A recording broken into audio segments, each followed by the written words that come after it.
Hi. Hi. அதாவது இந்த சீசன்ல டாக்ஸிசிட்டி ரொம்ப கம்மியா இருக்கு அப்படின்னு சொல்லி யார் சொன்னா? தீபக். அந்த தீபக் அவர்களே டாக்ஸிசிட்டி நடக்கும்போது நல்லா வாயை பொத்திட்டு உட்காந்துட்டு இருக்கிறது பாக்கிறதுக்கு ரொம்ப சந்தோஷமா இருக்கு. மிஸ்டர் எட்டிகேட்ஸ் வந்து அவர் லைஃப்ல இதுதான் கத்துக்கிட்டாரு போல இருக்கு. பக்கத்துல வந்து நம்ம முத்துக்குமரனா இருக்கட்டும், இல்ல நம்மளோட விஷால் அவர்களா இருக்கட்டும், இவங்க எல்லாருமே வந்துட்டு என்ன சொன்னாரு விஷால்? லப லப லப லப லப லபன்னு கத்துது ஜாக்லினை தவிர்த்து வேற எதுவுமே பண்றது இல்ல. அதனால விஷால் என்ன பண்ணாரு தெரியுமா? ராணவ் கீ கொடுத்து அடிக்க வைக்கிறாரு. நம்ம நேத்திக்கு நைட்டு ஜாக்லின் அவர் பேசும்போது ஆமாமா நான் தப்பா தான் சொல்லிட்டேன், நான் பாய்சன் சொன்னது தப்பு, பாய்சன் அப்படியே கலந்து அப்படியே கொடுக்குறாங்க ஸ்வீட் மாதிரி பாயாசம் மாதிரி அப்படின்னாரு. அப்படி நான் சொன்னேன் அது தப்பு தான் அப்படின்னாரு. ஏன்னா அது வந்து முத்துக்குமரன் என்னமோ விளக்கெல்லாம் கொடுத்தாரு. அப்ப அவங்க வந்து சொல்லல உனக்கு யார் கொடுக்குறாங்கன்னு நீயே யோசிச்சுக்கொண்டாரு. திருப்பி வந்து வெளியில போனாரு. வெளியில போன உடனே திருப்பி பேக் டு த மார்க் அப்படியே வந்துட்டாரு. ஏன்னா அவங்க எல்லாம் வந்து இல்ல அதெல்லாம் கிடையாது, நீ இந்த விஷால் தீபக் அந்த இடத்துல இல்ல, விஷால் சிவகுமார் சிவகுமார் நல்லா நடிச்சிட்டு இருந்தா ஒரு எண்ணத்துக்குமே எல்லாமே அப்படியே உட்கார்ந்துட்டு இருந்தாரு. அப்புறமா வந்து சத்யா, அப்புறம் இவங்க எல்லாம் சேர்ந்து வந்து ஒரு சத்யா போட்டு டமால்னு அடிச்சிருக்காரு. அந்த போட்டோஸும் நான் இங்க போடுறேன். இப்படி அடிச்சு இப்படி தள்ளி இருக்காரு. அதாவது அவங்க ஒரு நிமிஷம் அப்படியே ஷாக் ஆயிட்டாங்க. விஜய் வர்மா வந்து நான் இப்படி ஒண்ணு கொடுப்பேன் அப்படின்னு சொன்னதுக்கே நம்ம கமல் சார் வந்துட்டு அப்படிலாம் அடிச்சிருவீங்களா அப்படின்னு வந்து கேட்டு எல்லோ கார்டு கொடுத்தாரு. மேல தூக்கி போட்டு கீழே போட்டப்பையும் எல்லோ கார்டு கொடுத்தாரு. அதுக்கப்புறம் வெளிலையும் அனுப்பிட்டாங்க. இப்போ சத்யா இப்படி அடிச்சாரு, அதுக்கு யாரு என்ன சொல்ல முடியும்? ஒண்ணுமே சொல்ல மாட்டாரு விஜய் சேதுபதி. இப்படிதான் அடிக்கணும். ரம்யா ரொம்ப பெருமைப்படுவாங்க. ஏன்னா இப்ப உடனே நாங்க அவங்க ஃபேமிலி எடுத்துக்கிறோம்னு நினைக்காதீங்க. விஜய் சேதுபதி தான் எப்ப பாரு ரம்யா கிட்ட தெரிஞ்சவங்க ரம்யா கிட்டன்றாருல, அப்ப அவங்க ரம்யா கிட்ட போய் இதை சொல்லிக்க வேண்டியதுதான். உங்க ஹஸ்பண்ட் எவ்வளவு அழகா பொண்ணுங்களை அடிக்கிறா தெரியுமா? பொண்ணுங்க இல்ல இன்னொருத்தர் அடிக்கிறா தெரியுமா? அவர் பிக் பாஸ் வந்ததே எல்லாரையும் அடிச்சு கீழே போட்டு வந்து சொல்றாரு. நம்ம விஷால் சொல்றாரு எல்லாரும் வந்து என் மேல அப்படியே வந்து விழுந்தாங்கடா. எனக்கு அப்படியே நம்மளோட அந்த அப்ப என்ன விஜய் சேதுபதி சார் சொன்னார்ல, அந்த மாதிரி நீங்க வந்து ஒரு மேன் ஹேண்ட்லிங் பண்ற மாதிரி இருந்தது கேர்ள்ஸ் டீம், அதுதான்டா எனக்கு ஞாபகம் வந்தது. ஆமா விஷால், உங்க மேல விழுந்ததே நான் சத்யாதான் விஷால். 5 பேரு என்ன பொட்டலம் போட்டாங்களா, என்ன அமுக்கிட்டாங்கன்னு தீபக்ல ஐயோ நானும் பதறிட்டேன்டா. உங்க பொம்மைய கீழே இருந்து புடிச்சிட்டு இருந்தது ரயான், சைடுல இருந்து உங்க பொம்மை இழுக்க ட்ரை பண்ணது ஜாக்லின், உங்க மேல விழுந்தது சத்யா, இந்த சைடுல இருந்து யாரு அருணா இருக்கும் நினைக்கிறேன், அன்ஷிதா வந்து ஜெஃப்ரி இந்த பக்கத்துல இருந்து இழுக்க ட்ரை பண்ணா, ஜெஃப்ரி தூக்கி போட்டாங்க. இதெல்லாம் என்னது? இதெல்லாம் ரொம்ப நல்ல விஷயம் இல்ல. இன்னைக்கு ராணவ் சொன்ன வார்த்தைக்கு எதுவும் அவ்வளவு அழகான வார்த்தை. எப்பா இந்த எல்லா சீசன்லயுமே பிரதீப் ஒருத்தர் இந்த மாதிரி வார்த்தையை சொன்னாருன்றதுக்காக ரெட் கார்டு கொடுத்து அனுப்பியிருக்கீங்க. அவர் ஆனா அந்த வார்த்தையை சொன்னாருன்னு கூட சொல்லி வெளில அனுப்பல. பொய்யா அவர் வந்து பொண்ணுங்களுக்கு வந்து சேஃப் இல்லன்னு சொல்லி அவர் பொண்ணை கூட அப்படி திட்டல. திட்டினது ஒரு இது அவருக்கு ஃப்ரெண்டா இருக்கிற ஒரு கேரக்டர் கூல் சுரேஷ்ன்றவரை. அதை வச்சு இப்படி பண்ணீங்களா? இங்க ஒருத்த பொண்ணையே கேட்டிருக்கான். அதுக்கு என்னங்க பண்ண போறீங்க? விஜய் சேதுபதி சார் நல்லா தட்டுவீங்களே சார். இன்னைக்கு வந்து சொன்னாங்களே ஒண்ணு பலார்னு ஒண்ணு விட்டுட்டு சாரி சொல்லட்டுமா ஓகேவா அப்படின்னாங்களா, அப்ப மட்டும் என்ன சொல்லுவீங்க? ஒரு பொண்ணு எப்படி பையனை அடிக்கலாம், எப்படி அப்படி பேசலாம், எப்படி அப்படி நினைக்கலாம், அந்த வார்த்தை வரலாமான்றீங்களா? ஆம்பளை வாயில வந்தா பொண்ணு வாயில கமெண்ட் செக்ஷன்ல கூட வந்து சொல்லுவாங்க பொம்பளைங்க எல்லாம் உட்கார்ந்துட்டு சட்டி மாதிரி உட்கார்ந்துட்டு பேசுதுங்கன்ட்டு. நீங்க எல்லாம் எங்க போய் வச்சுப்பீங்க இப்ப மூஞ்ச? இல்ல நான் கேக்குறேன், இல்ல அசிங்கம் தான் சொல்லுவாங்க. இல்ல ஒரு நிமிஷம், அவர் சொன்ன வார்த்தைய நீங்க திருப்பி திருப்பி கேட்டுக்கிட்டே இருங்க. ஒரு ஆம்பளையே உங்ககிட்ட வந்து சொன்னாலே அவ்வளவு கோபம் வரும்னா அப்புறம் ஒரு பொண்ணுக்கு வருமா வராதா? ஏன்னா உங்களுக்கு இருக்கிற எல்லா கெட்ட வார்த்தைகளையும் பொண்ணுங்களை வச்சு அவங்க கேட்கல, வயிற்றுலயே போட்டு அமுக்குறியா அப்ப மட்டும் சோக் ஆகாதா அப்படிதான் கேக்குறாங்க. ராணவன்ற ஒரு என்ன கண்டாவின்னு சொல்றது ஒரு கேரக்டருக்கு, ராணவன்ற ஒரு கேரக்டருக்கு சுத்தமா மூளை யூஸ் பண்ண தெரியல. நல்ல இவ்ளோ கெட்ட வார்த்தையும் வன்மத்தை மட்டும் மனசுல வச்சுட்டு எதா இருந்தாலும் சொன்னாங்க. அப்ப இல்ல சௌந்தர்யா உங்களுக்கு ஒண்ணுமே புரியலன்னு சொன்னதுல தப்பே கிடையாது. இவரு ஒண்ணுமே புரியல, எல்லாம் புரியுது, எல்லாம் நம்ம சொன்னோம் சௌந்தர்யா அந்த மாதிரி அவர் பேசுனது தப்புன்னு. இவ நான் சொல்ற தப்பே இல்லங்க, சௌந்தர்யா நல்லாவே கேட்கலாம். இவங்கள இன்னைக்கு கூட ஜாக்லினை திட்டினப்போ யாருமே வரல, சௌந்தர்யா வந்து கேட்டாங்க. அங்க தீபக் உட்கார்ந்து நம்ம வீடியோ பாப்போம், ஃபுல்லா பாப்போம், அப்புறமா வருவோம். பக்கத்திலேயே ஒரு ஆள் இப்படி பேசின உடனே என்ன மாத்தணும்? ஏய் வாய மூடுறான்னு கேட்டிருக்கணும். அது கத்தி இருந்ததுன்னா அது ப்ரோமோல வந்திருக்கும். ஆமா கண்டிப்பா வந்திருக்கும். யாரடா அப்படி பேசுறேன்னு சொல்லி மத்தவங்க எல்லாம் கேட்டுப்பாங்க. ஏத்தி விடுறீங்க, நீங்க தான் அவனை ஏத்தி விடுறீங்க. அவனுக்கு இப்ப ஹீரோ ரேஞ்சில இருக்கான். அவன் சொன்னால கால் அப்படி மேல பறக்கும் அப்படிலாம் சொன்னால, அருண் செம்மையா ஏத்தி விடுறாரு. அப்புறமா இந்த பக்கம் வந்து ஒரே ஒரு பிராங்க்ல நடிக்க தெரிஞ்ச அந்த பிராங்க்ல நடிச்சாரு, அதுக்கு இவ்ளோ சப்போர்ட் என்னத்துக்கு? இல்ல பிக் பாஸ் ஃபர்ஸ்ட் ப்ரோமோல அந்த பொம்மையை தொடக்கூடாதுன்றது பிக் பாஸோட ரூலா இருக்கு. இன்னும் அந்த ப்ரோகிராம் வரவே இல்ல, லைவ்ல இன்னும் தெரியவே இல்ல. ப்ரோமோல இருந்து பாக்கும்போது அவங்க யாரெல்லாம் வெளியில இருந்து வராங்களோ இவங்க எல்லாம் out. Jacqueline out, Soundarya out, Jeffrey கூட அவுட்டா என்னன்னு தெரியல. அந்த நின்னுட்டு இருந்த ஆட்கள்ல பாக்கும்போது இவர் இருக்காரு, ரயான் இருக்காரு, முத்து முத்து வந்துட்டு மஞ்சள் மஞ்சளின்னு கத்துறாரு. இல்ல அவங்க எல்லாமும் தான் ஆடுறாங்க. இப்படி ஆடினாங்க. ராணாவுக்கு மட்டும் எதை எடுத்தாலுமே அது மட்டும் இல்ல, எல்லாரும் மொத்த பேருமே டார்கெட் பண்றது இந்த குரூப்பை தான். அந்த பக்கம் ஒரு குரூப் தானா அது வளர்ந்துகிட்டே இருக்குது. ஆனந்திய யாரும் ஒண்ணும் டச் பண்றது இல்ல, பவித்ரா ஒண்ணும் இது கிரியேட் பண்றதும் விஷால் என்றவர்கள் தான். விஷாலுக்கு வந்து ஒரு சீரியல்ல நடிச்சா அது வந்து நடிப்பு கத்துக்கிறதுக்கு துப்பு கிடையாது. ஒரு ஆக்டிங்ல வந்து ஒரு ஸ்கோப் இருக்குன்னா அது கிடையாது. ஒரு வின் பண்ணலாம், ஒரு இதை வந்து வின் பண்ணலாம், அதுக்கும் துப்பு கிடையாது. விஷால் அவர்களுக்கு தெரிஞ்சது வந்து பொம்பளைங்களை பின்னாடி எப்படி கேவலமா பேசலாம், அவங்க கேரக்டர் எப்படி அசாசினேட் பண்ணலாம், இன்னொருத்தரை பத்தி ஏத்தி விட்டு எப்படி பண்ணலாம், இன்னொரு பொண்ணை லவ் பண்றேன் அப்படின்ற மாதிரி கண்டென்ட் பண்ணி அந்த பொண்ணை எப்படி நோக்கடிக்கலாம். இப்ப அந்த பொண்ணு வந்து உங்க மேல ஓவரா இருக்குது. அது வந்து நடிப்பில ஆனா உங்களோட நல்லா நடிக்கிறாங்க, உங்களை விட நல்லா நடிக்கிறாங்க தர்ஷிகா. அவங்க நடிக்கிறாங்கன்னா அவங்க செம்மையா நடிக்கிறாங்க. சீரியஸா சொல்றமா, அந்த பொண்ணு எந்த வேலையுமே நான் சரியா பண்ணி பார்த்ததே இல்ல. சிரிக்கிறாங்க, அப்படி வெட்கப்படுறாங்க. உங்களை விட சூப்பரா நடிக்கிறாங்க. நீங்க அவங்க இத்தனைக்கும் ஒரு டான்ஸ் ரியாலிட்டி ஷோல இருந்து வந்தாலும் நீங்க இங்க இதுல வந்து நடிச்சு தளபதி 69ல நடிச்சிருக்கன்றதெல்லாம் வேற சொல்லிட்டு இருக்கீங்க. இப்போ உங்க ஆக்டிங் தெரிஞ்சிருச்சு விஷால். உங்க பாட்டே கட் பண்ணுவாங்க. ஆமா, உங்க ஆக்டிங் ஃபர்ஸ்ட் உங்களால ஆக்டும் பண்ண முடியல, உண்மையாவும் இருக்க முடியல. எல்லாரும் அவர் நினைச்சிட்டு இருக்காரு. அவர் சொல்றாரு ஹீரோ நினைப்பவருக்கு மீடியால இந்த பேர் போதாம ஏங்க நாங்க ஒரு தண்டக்கர்மாந்திர ஒரு சின்ன யூடியூப் சேனல். எங்க கமெண்ட் செக்ஷன்ல கூட உங்களை பத்தி ஒருத்தர் கூட கமெண்ட்க்கு வர மாட்டாங்க. வரும்போதெல்லாம் அசிங்கமா தாங்க திட்டிட்டு போறாங்க. பத்தியாவது அண்ணா வந்து பேசுறாங்க, அருணை பத்தி பேசுறாங்க. நீங்க எங்க வீடியோல பஸ்டா இருந்தா இந்நேரத்துக்கு எவ்வளவுங்க வந்திருக்கணும். அவர் தானே ராணவ் மாதிரி ஒரு ஆளு ஈஸிலி மேனிபுலேட்டிவ், எல்லாம் ஈஸிலி மேனிபுலேட் பண்ணிடலாம். எதுவுமே இல்ல.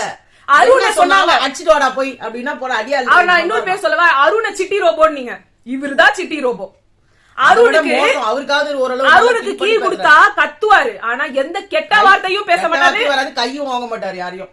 ஆனா இந்த ராணவால என்ன வேணா பேச முடியும், எவ்வளவு வேணா இறங்க முடியும். அன்ஷிதா வேற ராணவுக்கு சப்போர்ட் எப்ப பாரு. அப்படியா? ஆமா, முதல்ல அன்ஷிதா தான் காரி காரி துப்பின்னு இருந்தாங்க. நல்லா என்னைக்கு வந்து சௌந்தர்யாக்கு எதிர்ன்னு எப்ப தெரிய வந்ததோ அப்போல இருந்து அவங்க பாய்ஸ் டீமுக்கே ரொம்ப ஃப்ரெண்டுமா. உண்மைதான் அன்ஷிதா. அண்ட் இன்னொன்னு, இங்க வந்து ஜெஃப்ரியும் சௌந்தர்யாவும் பத்தி நாங்க நிறைய சொல்லிருக்கோம். கேவலமா இருக்கு, இவங்க போய் தூக்கிட்டு போலாம், அசிங்கமா இருக்குதுன்ட்டு. நேத்து நாங்க வேற ஒண்ணு நோட்டீஸ் பண்ணும்போதுதான் இதுவும் அதுவும் ஒண்ணுதானே தோணுச்சு. முத்துக்குமரனும் சாச்சனாவும் எப்படி வந்து சௌந்தர்யா ஜெஃப்ரிய முதுகுல தூக்கிக்கிட்டு போறாங்களோ அதே மாதிரிதான் சாச்சனாவும் வந்து முத்துக்குமரனோட முதுகுல ஏறிட்டு போறாங்க. ஆனா அது அண்ணன் தங்கச்சி, இது கன்றாவி. இது கன்றாவி நாங்க சொல்றோம்னா அதுவும் கன்றாவி தான் நாங்களும் சொல்லுவோம். அந்த பொண்ணு குழந்தை இல்லங்க, ஆனா உன மடியில வந்து படுத்துக்குது, முத்துக்குமரனோட மடியில படுத்துக்குது, எல்லார் பாய்ஸ்லயும் தோல் மேல கை போட்டுக்கிறது, எல்லாரையும் போய் கட்டி பிடிச்சிக்கிறது, இதெல்லாம் ஜெஃப்ரியும் பண்றாங்க. பொண்ணுங்களை பண்றாங்க. இன்னும் சொல்ல போனா 2 பேருக்கும் ஒரே ஏஜ் தானே, ஒரே ஏஜ் தான். ஜெஃப்ரிக்கும் சாச்சனாக்கும் ஒரே ஏஜ். ஆனா எங்க கண்ணு ஜெஃப்ரிய தப்பா பாக்குதுன்னா சாச்சனாவை எப்படி அங்க வந்து இப்ப தப்பு இல்லாம இருக்க முடியும்?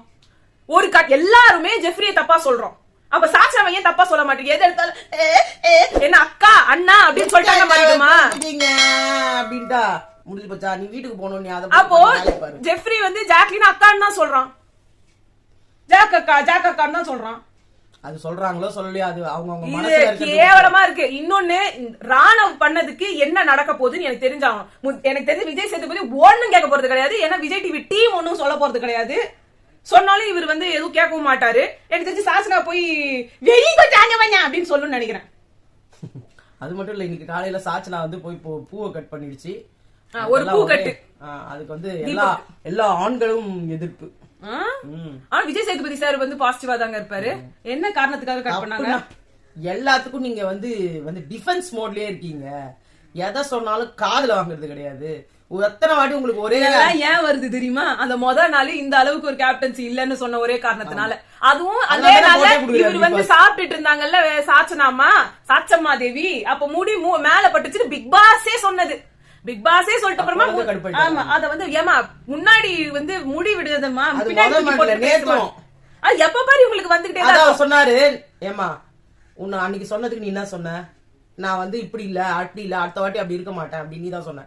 இன்னைக்கு என்ன பண்ண உடனே முத்துல அது நான் தான் காரணம், நான் சரியா இருக்குன்னு நினைச்சிட்டேன் அண்ணே அப்படின்னாரு.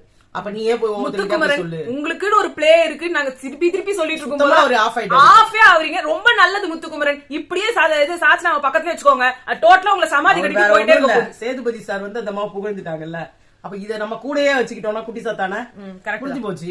நீங்களே நோட் பண்ணிருக்கீங்களா முத்துக்குமரன்? எப்ப பாரு எல்லா எபிசோடு முத்து நீங்க சொல்லுங்கன்னு சொல்லுவாங்க. லாஸ்ட் எபிசோடு அப்ப வந்து உங்களுக்கு எதுவுமே சொல்லல, உங்களை பெருசா கூப்பிடவே இல்ல, உங்களை கண்டுக்கவே இல்ல. எல்லா கண்டஸ்டன்ஸும் கேக்குற மாதிரி தான் உங்களை கேட்டாங்க. உங்களுக்கு ஸ்பெஷலா ப்ரையாரிட்டி கொடுக்கவே இல்ல. ஆனா இதே சௌந்தர்யாவுக்கும் ஜாக்லினுக்கும் ஸ்பெஷலா கேட்டுக்கிட்டே தான் இருந்தாங்க. அப்ப நீங்க டவுன் ஆயிட்டீங்கிறது உங்களுக்கு புரியுதா? அவர் புரிஞ்சிருக்கும் இந்நேரம். அவருதான் பயங்கர நாலேஜபிள் ஆச்சு. நான் இன்னொன்னு சொல்றேன், சாச்சனா 2 பேரும் காலி பண்றாங்க அவரை. பண்ணட்டும். இந்த பக்கம் இங்க ராணவ் பேசினதுக்கு பின்னாடி இருந்த ட்ரிகரிங் பாயிண்ட்ஸ் இவங்களா இருந்தாலும் இவருக்கு எங்க போச்சு மூளை? என்ன வேணா பேசிடுவாரா? எல்லாம் வாய பொத்திக்கிட்டு இருக்கணும் இவரு விட்ட வார்த்தைகளாம். அப்ப இவர் பாட்டு ஜாக்லின் சொன்ன மாதிரி யாருன்னா ஒருத்தவங்க வந்து அடிப்பாங்க, சாரி அப்படின்னா சாரி சொன்னா முடிஞ்சிருமா? நீங்க எப்படி உங்களுக்கு அந்த வார்த்தை வந்தது? அங்க என்ன நடக்குது? அங்க ஒரு கேம் தானே நடக்குது. உங்களை யாருன்னா அடிச்சாங்களா? இல்ல உங்க கேரக்டர் அசாசினேட் பண்ணாங்களா இந்த வார்த்தையை சொல்றதுக்கு?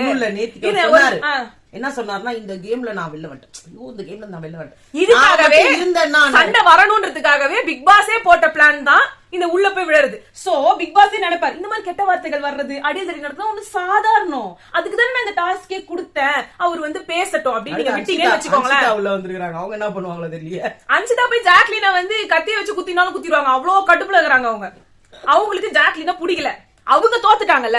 அதாவது ஒரு கேம் ஸ்பிரிட், ஒரு மண்ணாங்கட்டியுமே இல்லாத அன்சிதாக்கு ஏன் கோவமா தெரியுமா? அதுக்கு இவங்க ஆனந்தி கிட்ட போய் கேட்டாங்க அவங்க, ஜாக்லின் ஏமாலையா ஏறாவ அப்படின்னாங்க.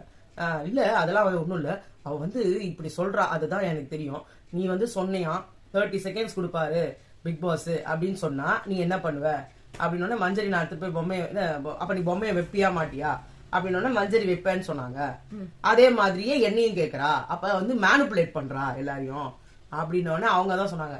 ஏய் அவங்க என்கிட்ட கேட்டாங்க இப்படியே போச்சுன்னா எப்ப போய் முடிய போகுது இந்த கேம் அப்படின்னு சொன்னப்ப நான் யோசிச்சு சொன்னேன், ஒருவேளை 30 செகண்ட்ஸ்குள்ளேயே இந்த யார் பொம்மையை வைக்கிறீங்களோ அவங்கதான், மத்தவங்க எல்லாம் வெளில போயிடணும் அப்படின்னு சொல்லிட்டாங்கன்னா என்ன பண்ணுவேன்னா, அப்படி பண்ணா நான் வச்சிருவேன் உன்னோட பொம்மைய அப்படின்னு அவதான் சொன்னான். அப்படின்னு இல்ல இவதான் சொல்ல வச்சா அவள. அதே மாதிரி என்னையும் ட்ரை பண்ணா, நான் பண்ணல. மஞ்சரி தான் இந்த क्वेश्चनயே கேட்டாங்க. மஞ்சரி தான் லாஸ்ட் ஒரு 30 செகண்ட்ஸ்ல உள்ள வைக்கிறவங்க தான் இது, மத்தவங்க எல்லாம் அவுட்னு சொன்னா என்ன பண்ண? ஃபர்ஸ்ட் ஜாக்லின் அவங்க தான் சொன்னாங்கன்னு சொன்னாங்க. சாரி மஞ்சரின்றனா, சாரி இது அன்சிதா தான் ஃபர்ஸ்ட் கேட்டாங்க.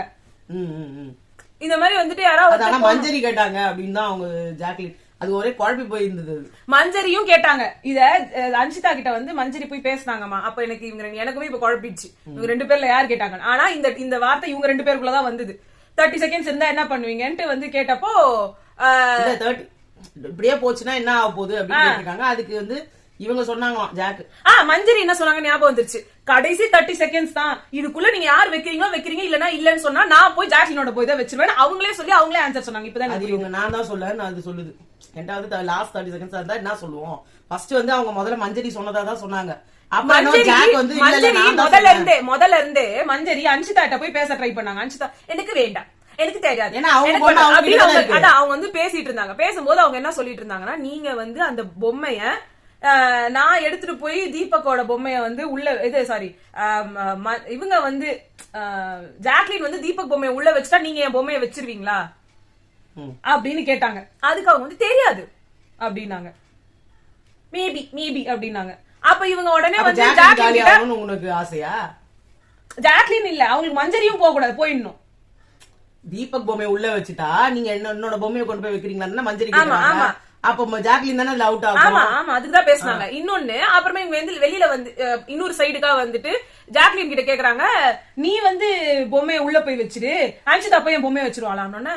இல்ல புரியல அப்படின்னாங்க. இல்லப்பா நீ போய் பொம்மையை வைய, நீ போய் பொம்மையை வச்சுட்டு அன்சிதா வச்சிருவாங்க. அப்ப நானே அவ்வளவு கிளவர். இப்ப இங்க மேனிபுலேட் பண்ணது யாரு? அன்சிதாக்கு எந்த மண்ணாங்கட்டியுமே புரியறது இல்ல. இல்லன்னா இத சொன்னா உடனே எனக்கு லாங்குவேஜ் ப்ராப்ளம் இருக்கு, மலையாளியா இருந்தா லாங்குவேஜ் ப்ராப்ளம் இருக்கு. ஆனந்தி சொல்றாங்க இப்ப நீ சொன்னதை வந்து மாத்தி சொல்றாடி அவ, நீதான் அவளை மேனிபுலேட் பண்ணி வைக்க சொன்ன மாதிரி அவ சொல்றா. இவங்க எல்லாரும் வச்சால ஸ்டார்டிங்ல அவ வச்சுட்டால, வச்ச உடனே உள்ள போக வேண்டியதானே, இவ வந்து அத போட்ற வேண்டியதானே. அவ கொண்டு போய் வச்சிட வேண்டியதானே. அதுக்குதான் ஆனந்தி சொல்றாங்க. ஆனந்தி கிட்ட இவ சொன்னா, ஏமா நீயே சொல்ல ஆனந்தி, நீ வந்து எனக்கு நான் வந்து உனக்கு வாக்கு கொடுத்துட்டேன், ஓகேவா? இல்ல நீ எனக்கு வாக்கு, அதுல வாக்கு கீக்கெல்லாம் வந்து அன்ஷிதாக்கு புரியாதுமா. இல்ல அன்ஷிதாக்கு தெரிஞ்சதெல்லாம் இது ஆனந்தி கிட்ட கேக்குறாங்க. நான் வந்து உனக்கு வாக்கு, நீ எனக்கு வாக்கு கொடுத்துட்ட, எடுத்து போய் வைக்கிறேன்னு, நீ ஃபாலோ பண்ணவே மாட்டியா? கண்டிப்பா ஃபாலோ பண்ணுவேன். அததானே நான் பண்ணேன். அது நான் பண்ணா ஏன் தப்பு? அது அன்ஷிதாக்கு புரியாது. தீபக் சார் வந்து உனக்கு கேட்கவே இல்லையே, நீ எதுக்கு போய் அவர் வாக்குக்கு நிக்கிற? அவங்க அந்த வாக்குக்கே நிக்கல. நீ அவரு பண்ண ஒரு ஃபவுல். ஆக்சுவலா அன்ஷிதாக்கு எனக்கு உள்ள போனோம், மஞ்சரிக்கு உள்ள போனோம். ஆனா உனக்கு அங்க பொம்மை இல்ல. ஒருவேளை உன் பொம்மை அங்க இருந்து மஞ்சரி இந்த வார்த்தையை வச்சா நான் வச்சுட்டு கூட வெளில வந்துருவேன். கேவலமான பிளே அன்ஷிதா. நீங்க இந்த ராணுவ பிரச்சனையில உள்ள வந்து கேவலமான பிளே. இன்னொன்னு நான் சொல்றேன், இங்க ஜாக்லின் கூட அவுட் ஆயிட்டாங்க இந்த பிளேல இருந்து. அவங்க இங்க உட்காந்துட்டு எங்கேயும் சண்டை போட்டுக்கலாம் இல்லையே. நீங்க தான் எச்ச பிஹேவியரா இருக்கு உங்க கிட்ட இருந்து, கேவலமா இருக்கு. இதுதான் வந்து இந்த இப்ப இந்த இன்சிடென்ட்டுக்கு லைவ்ல என்ன நடக்குதுன்றத நாங்க பாக்குறோம். அந்த லைவ்லயும் இதே மாதிரி ஏதாவது ஒரு நடந்துன்னு வச்சுக்கோங்களேன், விஜய் சேதுபதி சார் கண்டிப்பா கேள்வியே கேட்க மாட்டாரு. நல்லா அமுத்தினி மாதிரி உட்கார்ந்து இருப்பாரு. ஏன்னா விஜய் டிவி டீம் எதுவும் சொல்லாது. ஏன்னா இது பண்ணதே விஜய் டிவி டீம் தான். நாங்க உங்களை அடுத்த வீடியோல சந்திக்கிறோம். பாய்.